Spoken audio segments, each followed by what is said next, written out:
Recording শুরু হয়েছে sir? এহসান জি sir, recording শুরু হয়েছে। হচ্ছে না? জি স্যার। এটা রেকর্ডিং হচ্ছে। আচ্ছা ইয়া দেখা যাচ্ছে তো? ইয়াটা দেখা যাচ্ছে না? জি স্যার, দেখা যাচ্ছে। স্লাইড দেখা যাচ্ছে স্যার।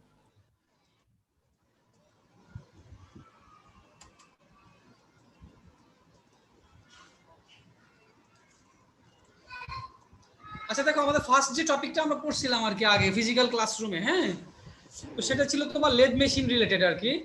তো আমাদের ফার্স্ট যে মেশিনটা আমরা পড়ছিলাম সেটা ছিল লেদ মেশিন আর কি। তো এখন লেদ মেশিন থেকে আমরা দেখবো যে পরীক্ষায় বা এক্সামে কি ধরনের কোশ্চেন থাকতে পারে বা আসতে পারে আর কি। কি ধরনের কোশ্চেন থাকতে পারে বা আসতে পারে। আমার কথা কি স্পষ্ট শোনা যাচ্ছে? জি স্যার, জি স্যার, জি স্যার। ফার্স্ট অফ অল এমনি নরমালি আসে যে লেদ কি আর কি, লেদটা কি আর কি, হ্যাঁ, বা লেদ মেশিন কি, এটা সম্পর্কে একটু আসে আর কি, ছোট্ট একটা শর্ট নোটের মতো। তারপরে তোমার হচ্ছে প্রথমে যেটা বেসিক প্রিন্সিপাল অফ লেদ মেশিনের বেসিক প্রিন্সিপালটা আসে। তারপরে তোমার হচ্ছে তারপর লেদ মেশিনে কি কি অপারেশন করা যায়, হোয়াট আর দ্য অপারেশনস, তো কি কি অপারেশন করা যায়, what are the operations which can be performed on lathe machine,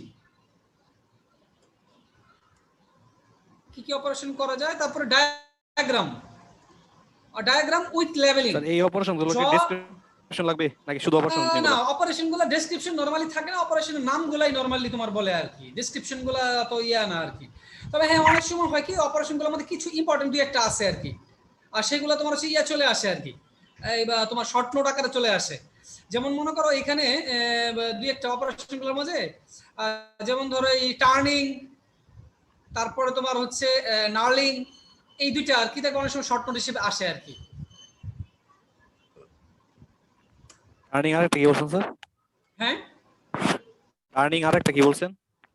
turning আরেকটা তোমার নার্লিং, KNURLING। Okay sir. তারপর ডায়াগ্রাম অফ লেদ মেশিন, একটা লেদ মেশিনের ডায়াগ্রাম ড্র করতে বলে, যে ড্র এন্ড লেভেল এ ডায়াগ্রাম। তো দেখো এখানে আসলে 3D আর 2D ডাইমেনশন বলে দুটো আছে, একটা 3 ডাইমেনশনাল একটা 2 ডাইমেনশনাল। তো 3 ডাইমেনশনাল তো আমাদের ড্র করা পসিবল না আর কি, তো আমরা সবসময় এই 2 ডাইমেনশনালটাই ড্র করবো আর কি। ড্র এন্ড লেভেল এইটা ড্র করবো আমরা, কিন্তু এখন সমস্যা হচ্ছে যে তুমি যদি এখানে ড্র করো কিন্তু লেভেলিং না করো তাহলে কিন্তু মার্কস পাবা না আর কি, কম পাবা একেবারে। নরমালি যেটা হয় লেভেলিং এই মান নাম্বার অনেক বেশি থাকে, ড্র এন্ড লেভেল বলা থাকে। তো কোনো ফিগারেই তোমার হচ্ছে যদি তোমার লেভেল বলা থাকে, লেভেলিং না করা মানে কিন্তু ওই ফিগারটার খুব বেশি ভ্যালুয়েশন থাকে না।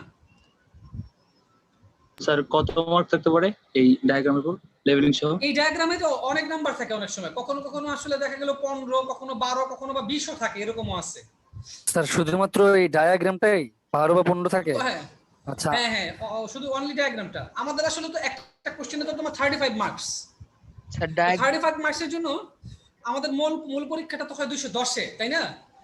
আর এক সেট কোশ্চেনে থাকে তোমার 35 মার্কস, সময় 3 ঘন্টা, একটা সেটের জন্য তুমি সময় পাবো মাত্র 30 মিনিট।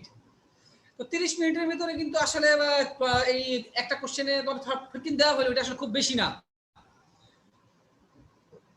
কারণ এটা তোমার প্রায় 10-15 মিনিট লেগে যাবে। স্যার ডায়াগ্রাম কি পেন্সিল দিয়ে আঁকাতে হবে না কলম দিয়ে? না, এখন হচ্ছে যে পেন্সিল দিয়ে আঁকাবা না ফিগার কিভাবে কলম দিয়ে আঁকাবা, আসলে এটা কোনো বাধ্যবাধকতা নিয়ম নাই, পেন্সিল কলম সবকিছু দিয়ে আঁকানো যায়। যেমন মাত্র পেন্সিল দিয়ে আঁকালে সুবিধা হলো কি সেটা কাটাকাটি করার একটা সুযোগ থাকে, মোছার সুযোগ থাকে। বাট কেউ যদি কলম দিয়ে আঁকাইতে পারে সে আঁকাইতে পারবে, এতে কোনো বাধ্যবাধকতা নাই যে পেন্সিল দিয়ে সুন্দর করে আঁকাইতে হবে লাইন বাই লাইন, এত সুন্দর করে ডিজাইন করার কিছু নাই, জাস্ট খালি বুঝাইতে পারলেই হইলো। কিন্তু কলম দিয়ে আমি দেখছি, আমার একটা ফ্রেন্ড ছিল, ও একটা সে কলম দিয়ে টানতে পারতো, বুঝছো, কত ভুল হইতো না। তো এরকম যদি কেউ করতে পারে তাহলে তো তার জন্য করতে পারবে, কোনো সমস্যা নাই। কিন্তু কলম দিয়ে তো মোছার সুযোগ নাই, বুঝছেন, এটা ভুল হয়ে গেলে মুছতে পারবে না। এই জন্য পেন্সিল ইউজ করলে তোমার মোছার একটা সুযোগ থাকে আর কি। আর স্যার কোনো পার্ট আমরা যদি মানে লেভেলিং করতে যদি মানে ভুলে যাই কোনো পার্ট, তাহলে কি এটার জন্য নাম্বার কাটা যাবে? না, এটা হচ্ছে ডিপেন্ড করে, ধরো তোমার পুরো ফিগারে 20টা লেভেলিং আছে, হ্যাঁ, তুমি হয়তো বা 2টা বাদ গেছে, একটা বাদ গেছে, সেটা তো আসলে যিনি স্ক্রিপ্ট দেখবেন উনি তো গুনে দেখবেন না হয়তো এইভাবে, বুঝতে পারছো? 18টা 19টা লেখা মানে তো ওটা বুঝা, 18, 19, 20 তো প্রায় একই রকম। কিন্তু কেউ যদি 10টা 20টা করে ফেলে তাহলে তো উল্টাপাল্টা হয়ে গেল, বুঝছো না? জি স্যার। একটা দুইটা ওইরকম মনে হয় ইয়া হয় না আর কি।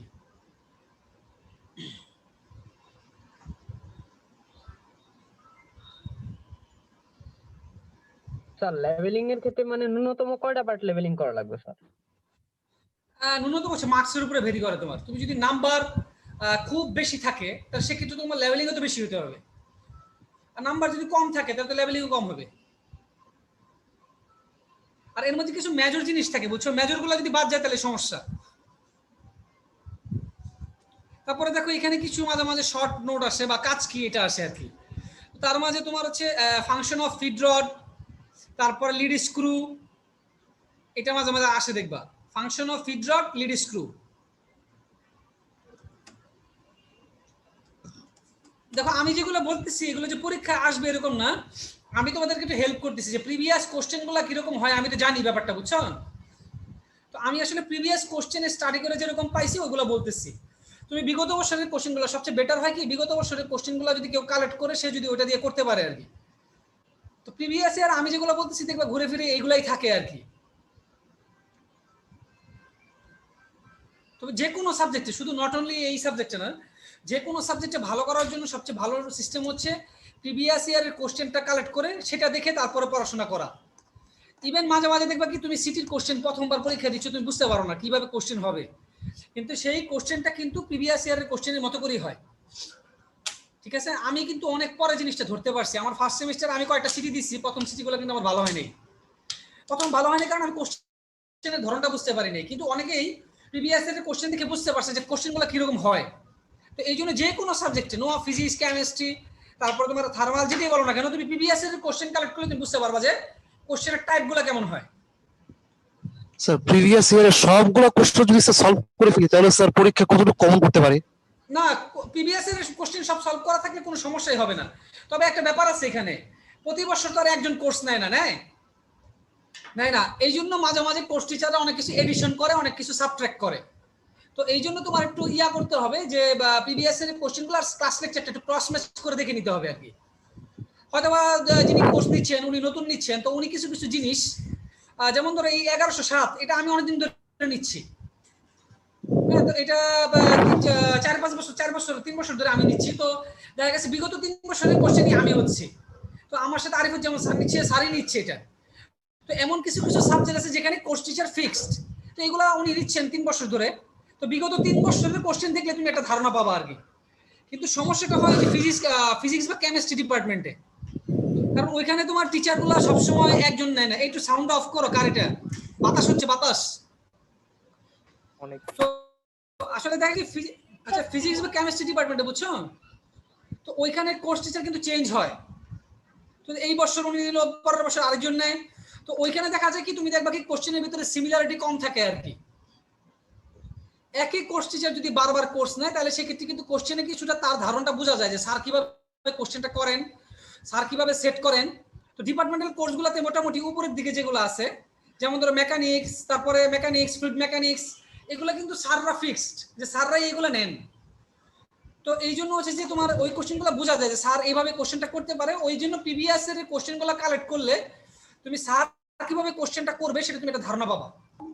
স্যার কালেক্ট করব করতে স্যার কিভাবে জিনিসটা তো বুঝলাম না স্যার। ওই যা একদম কোশ্চেন করে হুবহু যদি স্যার মানে পড়ে যায় তাহলে কি স্যার হুবহু কোশ্চেনটা কমন পড়ার কোনো পসিবিলিটি আছে নাকি স্যার? আবার না ওই না, সেম টু সেম নাও পেতে পারো, কিন্তু তুমি এই ধরনেরই পাবা। সেম টু সেম তো তুমি নাও পেতে পারো, কিন্তু কোশ্চেনটা যেভাবে দেখ না কেন টপিক এটাই থাকবে। জি স্যার। দেখে না যে স্যার এই কোশ্চেনগুলো কালেক্ট করব করতে ম্যাথ বাদে বাকিগুলোতে মিল পাওয়া যায়। হ্যাঁ হ্যাঁ, স্যার ম্যাথের কোর্সটা বাদে বাকিগুলোতে মিল পাওয়া যায়। কোর্সটা না পিডিএফ আছে। আচ্ছা এই কোশ্চেনগুলো কালেক্ট করবা কোথা থেকে এটা বললো, এটা অনেকে অনেক সময় পিডিএফ করে দেয়, শখ করে পিডিএফ করে দেয়।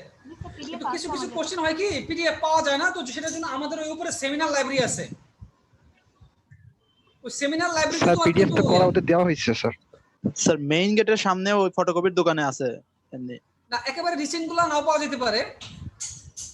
স্যার 15 সালের পরে 15 সালের পরের গুলো বেশি দরকার, কারণ একেবারে ওল্ড গুলো আমাদের দরকার নাই। 15 সাল পর থেকে সবগুলাই আছে হচ্ছে ইয়াতে কলেজ মেইন গেটের সামনে ফটোকপির দোকানে সবগুলো দেওয়া আছে কোর্সের। স্যার পিডিএফ এখন তো আসলে এই মুহূর্তে একটু পিডিএফ হলে সবার জন্য ভালো হয় আর কি। কারো কাছে যদি পিডিএফ থেকে থাকে তাহলে একটু সবাইকে দিয়ে দিলা, তাহলে তারা দেখে পড়তে পারলো আর কি। আর এখন যেহেতু আসলে ঘরে বসে আছো, আর এখন সম্ভবত হয়তো সামনে খুলবে, একটা চান্স আছে 2-1 মাসের মধ্যে হয়তো খুলে যেতে পারে, 2 মাসের মধ্যে খুলতেও পারে। তো এই জন্য উচিত হবে যে এখন একটু পড়াশোনা করতে পারো আর কি। কারণ খোলার সাথে সাথে কিন্তু পরীক্ষা, বুঝতেছো, 2 উইক বা 3 উইক টাইম, আর তোমার জন্য কিন্তু সময়টা খুব বেশি না, তাই না? আচ্ছা, আমার দেখো এখান থেকে পরের কোশ্চেনটা হইতে পারে types of lathe machine. Types of lathe machine, এগুলার বর্ণনা লাগবে না, জাস্ট খালি নামগুলো লিখলেই হবে আর কি।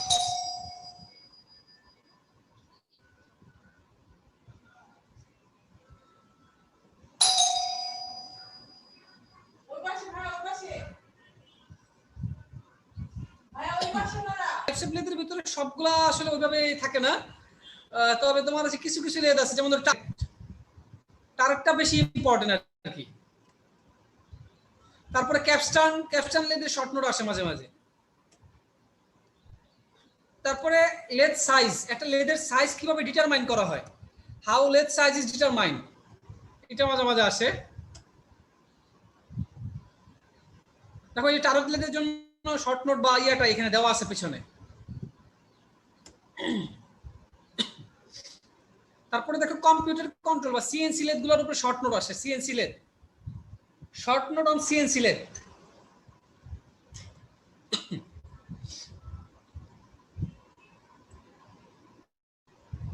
তারপরের টপিকটা হচ্ছে শেপার। তো ফার্স্টে তো তোমার শেপার কি বা প্রিন্সিপাল পার্টস অফ শেপার, আর শেপারের প্রিন্সিপাল পার্টস ভালো হয়। আচ্ছা, শেপার কি, তারপর principal parts of shaper. Sir parts গুলো ডিটেইলস লাগবে? ডিটেইল লাগবে না, এক লাইন করে দেখে রাখলা আর কি। তারপরে তোমার হচ্ছে ইয়াটা আর কি, ডায়াগ্রাম। তারপরে ওয়ার্কিং প্রিন্সিপাল অফ শেপার। তারপর ক্লাসিফিকেশন অফ শেপার্স। তো তুমি প্রিভিয়াস কোশ্চেনগুলো খেয়াল করলে দেখবা শেপারের ক্লাসিফিকেশনটাই মানে বেশি আসে আর কি, কারণ এটার ক্লাসিফিকেশন সবচেয়ে বড়। তারপরে কুইক রিটার্ন মেকানিজম তোমার হচ্ছে বর্ণনা আছে, যে কুইক রিটার্ন মেকানিজম। স্যার এর আগের কোশ্চেনটা আরেকবার একটু। ওই শেপারের ক্লাসিফিকেশন অফ শেপার।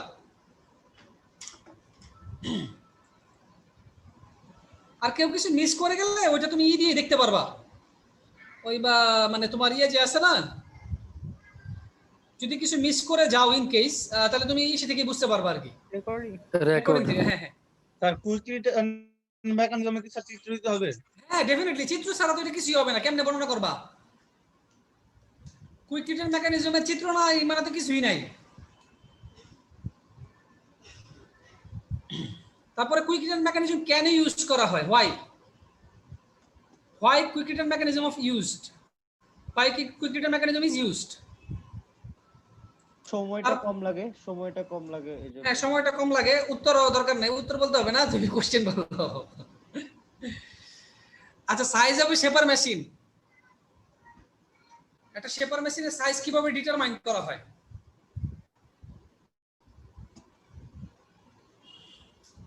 স্যার আরেকবার একটু লাস্ট কোশ্চেনটা। শেপার মেশিনের সাইজ কিভাবে ডিটারমাইন করা, how size of A shaper machine is determined. এরপরে যেটা থাকে সেটা হচ্ছে তোমার ধরো প্লেনার। প্লেনারের ক্লাসিফিকেশন আছে, প্লেনারের ক্লাসিফিকেশন।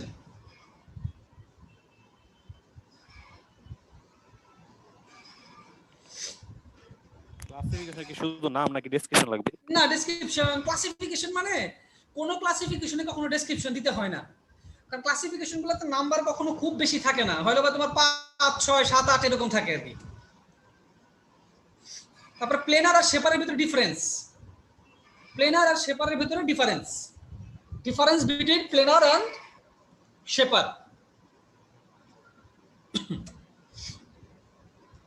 তারপর size of a planer, how size of a planer is determined. তারপরেরটা হচ্ছে আমাদের ড্রিলিং মেশিন। স্যার একটু ফলো স্যার। আগেরটা কি বললেন? How size of a planer is determined, প্লেনারের সাইজ কিভাবে ডিটারমাইন করা হয়?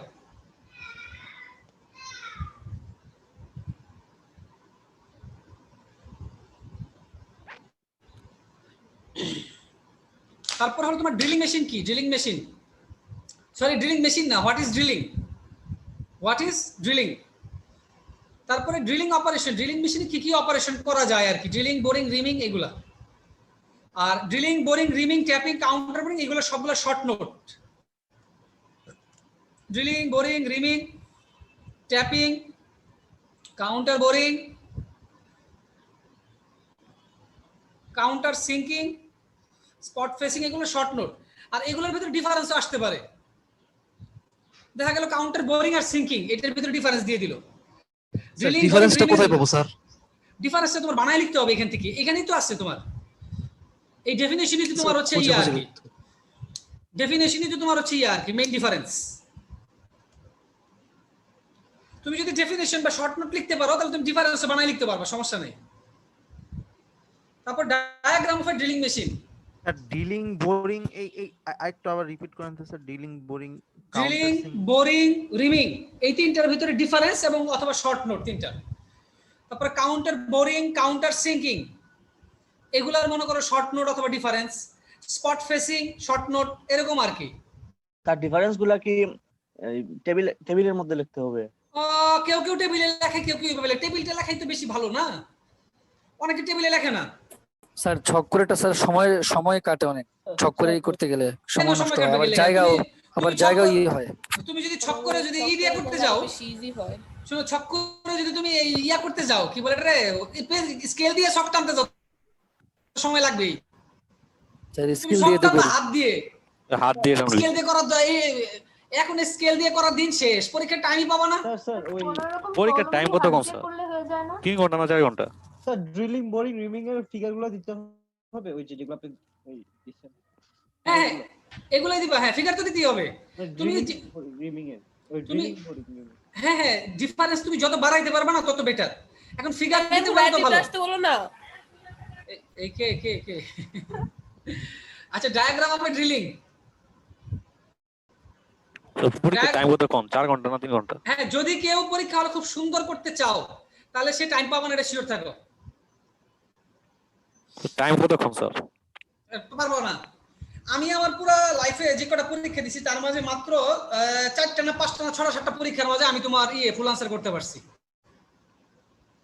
এখন অনেকের লেখার স্ট্যান্ডার্ড অনেক রকম, কারো লেখার স্ট্যান্ডার্ড মানে স্ট্যান্ডার্ড উপর ডিপেন্ড করে, অনেকে তো 1 ঘন্টা পরীক্ষা শেষ করে দিবে। কি বলেন স্যার, মানে এত ট্যালেন্টেড ও না আছে না, হইতে পারে 1 ঘন্টায় দিবে, কারণ তার লেখাটা তার মতোই। 1 ঘন্টায় 210 আনসার করে সে ফেল করবে, কিন্তু তোমার মনে করো এখন ডিফারেন্ট ব্যাপার। তুমি যদি লেখার মতো করে লিখতে চাও তুমি টাইম পাবা না। এই জন্য হচ্ছে আমাদের ডেকোরেশন করা যাবে না, এই লাল কলম, নীল কলম, তারপরে পেন্সিল দিয়ে টানাটানি, তারপরে মার্জিন বের করা, রুলার বের করা, আবার রাবার বের করা, কম্পাস বের করা, এগুলো নাই, এগুলো হবে না। দ্রুত করতে হবে, জাস্ট খালি তুমি বুঝাইতে পারলে হবে এটা ফুল মার্কস। এখানে স্যার এখানে কি মানে হাতের লেখা কি ম্যাটার করে? এই জায়গায় হাতের লেখা সুন্দর বা পরিচ্ছন্ন এগুলো এই হাতের লেখার উপর, আমার হাতের লেখা খুবই খারাপ। আমি তোমার একটা লেখা দেখাইলে তুমি বুঝতে পারবে এটা খুবই খারাপ হাতের লেখা তোমার, বুঝছো? এত বাজে হাতের লেখা জীবনে কোনদিন দেওয়া হয় স্যার দেখান। আমি একটু তোমার একটা হাতের লেখা দেখাবো তাই। ড্রিলিং মেশিনের ডায়াগ্রাম, তারপর ক্লাসিফিকেশন অফ ড্রিলিং, তারপরে পোর্টেবল, এটার শর্ট নোটটা মাঝে মাঝে আসে, portable drilling machine, sorry portable না, আপরাইট বা কলামটা আসে মনে হয় মাঝে মাঝে। স্যার ক্লাসিফিকেশন লাগবে? স্যার কোনটা? হ্যাঁ ক্লাসিফিকেশন লাগবে, সবকটা মেশিনের ক্লাসিফিকেশন অবশ্যই লাগবে। শর্ট নোট কোনটা বলছেন? পোর্টেবল শর্ট নোট মানে আপরাইট বা কলাম, যেটা কলাম। আমি হয়তো কোনো কিছু মিস করে যেতে পারি, বুঝছো? এই জন্য প্রিভিয়াস কোশ্চেনটা একটু দেখবা। তারপর ডায়াগ্রাম অফ এ ড্রিল, এই যে ডায়াগ্রাম অফ এ ড্রিল, এই ডায়াগ্রামটা এই ডায়াগ্রামটা একবার বুঝাই দিয়াম স্যার। ডায়াগ্রামটা যতই বুঝাই বুঝবা না, তোমার এটা প্র্যাকটিস করতে হবে প্রচুর। এটা মিনিমাম নাই যে এখানে অনেক অ্যাঙ্গেলের ব্যাপার আছে না, ওগুলা মানে এইটা হচ্ছে না, ল্যাবে বুঝাইতে হবে। ডায়াগ্রাম দেখায় তোমার ল্যাবে তোমার বুঝাইতে হবে। এটা ইসের জন্য আর কি, তোমার যে এই যে ইয়াগুলো না, এই যে স্লটটা যে ফ্লুট, একটা ড্রিল বিট তুমি হাতে না নিলে এটা বুঝতে পারো না।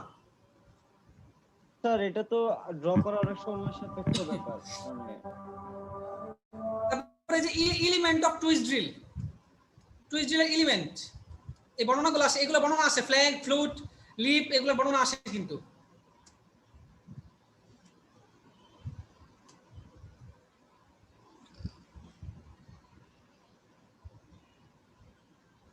তারপরে বোরিং মেশিনের ক্লাসিফিকেশন,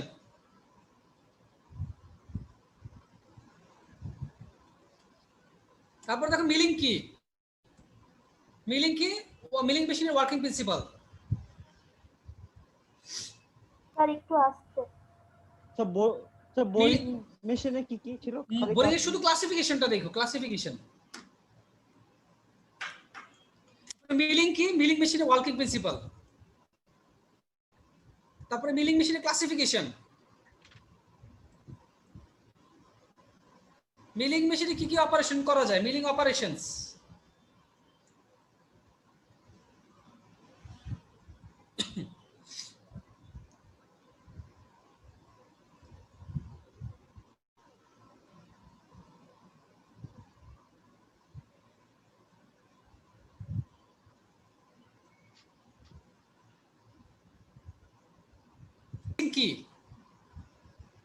কি কি methods of indexing, methods of indexing. Sir indexing তো হইলা গেছে স্যার, বুঝলে গেলে কিছু করার নাই, পরে রিভিউ করবো না, রিভিউ ক্লাস তো আছেই ইনশাআল্লাহ। তারপরে তোমার হচ্ছে ইন্ডেক্সিং, তোমার হচ্ছে মেথড যে কোনো একটা বর্ণনা করতে বলে, ডাইরেক্ট আছে, তারপরে তোমার সিম্পল আছে। তো আমি বলি সিম্পলটা দিলেই ভালো আর কি, ডাইরেক্ট একেবারে ছোট হয়ে যায়, সিম্পলটা দিলেই মনে ভালো হবে। আর কম্পাউন্ড তো তোমার হচ্ছে দেখতে পারো কারো যদি ইচ্ছা থাকে, কিন্তু কম্পাউন্ড বা ডিফারেন্সিয়াল এগুলো লাগে না, অ্যাঙ্গুলার লাগে না।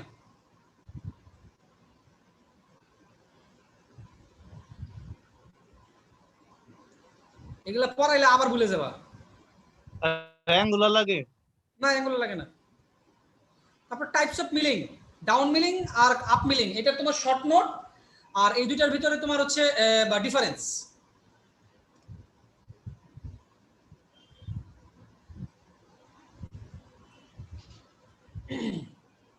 স্যার কোন দুটার ভিতরে ডিফারেন্স? এই আপ মিলিং আর ডাউন মিলিং, এই যে এটা। আচ্ছা ছক তো ক্লাসিফিকেশন আর টাইপস দুটো আলাদা? হ্যাঁ, ক্লাসিফিকেশন আর টাইপ দুটো আলাদা, মানে একই, ক্লাসিফাইডকে আবার ডিফারেন্স করা হয়েছে আর কি। মিলিং কাটার্স, বিভিন্ন ধরনের মিলিং কাটারের নাম আর কি তোমার। আর মিলিং কাটারের ড্রয়িং, নোমেনক্লেচার, বুঝছো, leveling of milling cutter. Sir এই যে এই ধরনের ফিগার গুলো স্যার অনেক সরু ডায়াগ্রাম পাওয়া যায় স্যার অনলাইনে, স্যার ওগুলা যদি আইকা দিয়ে পরীক্ষা হলে কোনো না, একটু সমস্যা আছে। প্রবলেমটা কোথায়? যেমন যে কোনো কোর্সে ধরো কোর্স টিচার একটা পড়াইছে, তুমি ম্যাটেরিয়াল অন্য একটা জায়গায় নিচ্ছ, দেখো একটা জিনিসের অনেক পসিবল জিনিস থাকে, কিন্তু ঘটনা হচ্ছে কোর্স টিচার যিনি, উনি তো সবকিছু জানেন না, জানে না স্যার।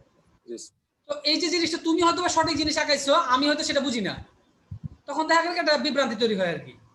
এই জন্য বেটার হয় ম্যাটেরিয়াল যেটা দেওয়া হয় সেটা থেকেই দেখাই বেটার আর কি। আর রিলেভেন্ট ভিডিওগুলো বা ছবিগুলো তুমি ইউটিউবে দেখলা বা অন্য জায়গায় দেখলা বুঝার জন্য। ল্যাবে যেগুলো আছে ওইগুলা চিত্র আঁকলেই তো হয়ে যাচ্ছে নাকি? হ্যাঁ, ল্যাবের গুলো আর আমাদের গুলো বইয়ের গুলো তো সেমই প্রায়। আচ্ছা, মিলিং কাটার ক্লাসিফিকেশন, এই যে প্লেন, অ্যাঙ্গেল, এন্ড মিলিং, এগুলা। আর এগুলো শর্ট নোট, মিলিং কাটারের শর্ট নোট গুলো আসে মাঝে মাঝে, এই এক লাইন দুই লাইন করে লিখলেই হবে।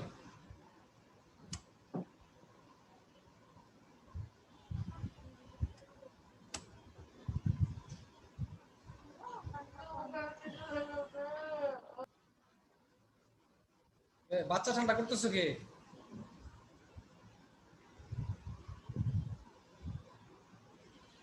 আচ্ছা, তারপরে কোশ্চেন হলো why milling machine is most versatile. Milling মেশিনকে কেন ভার্সেটাইল বলা হয় সবচেয়ে বেশি আর কি? স্যার এটা কয় মার্কসে আসতে পারে? এটা 3, 4 না 4, 5 নম্বরে থাকে।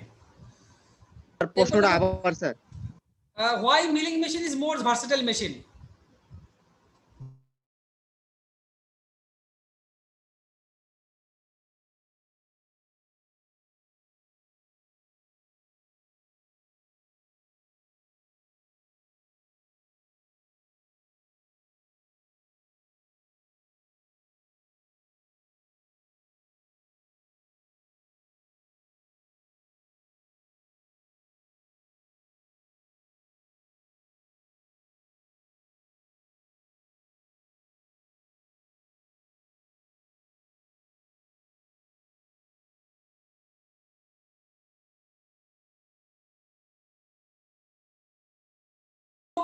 Definition sir difference. একটু আবার super finishing, honing, lapping, super finishing. Honing, হ্যাঁ honing, honing, lapping, super finishing. Sir এগুলো চিত্র লাগবে? তো হনিং বানানটা কি? HONING। এগুলা চিত্র লাগবে কিনা? চিত্র কেউ দিতে পারলে ভালো। শুনো, ডেকোরেশন তোমার কাছে, বুঝছো? কেউ লিখে 10 পায়, 10 এ 10 পায়, কেউ লিখে 10 এ 2 পায়। ডেকোরেশনটা যার যারটা তার কাছে, বুঝছো? স্যার হনিং এর সময় তোমারই করতে পারে আর কি, কতটুকু ভালোভাবে লিখতে পারে। ঠিক আছে?